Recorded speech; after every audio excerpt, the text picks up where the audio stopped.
Hi friends, అందరికీ happy merry Christmas. So మేమైతే మా పిల్లల దగ్గర అయితే క్రిస్మస్ ట్రీ అయితే స్టిక్ చేయించామన్నమాట.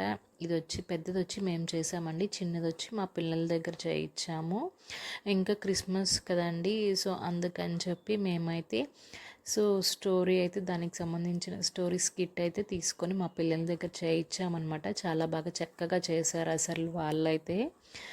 చూస్తున్నారు కదండి ఎలా ఉందో మా డెకరేషన్ కానీ అంతా ఎలా ఉందో మాకైతే కామెంట్స్ చేయండి. చూస్తున్నారు కదండి, ప్లీజ్ సబ్స్క్రైబ్ చేసుకోండి friends. Thank you for watching. Bye.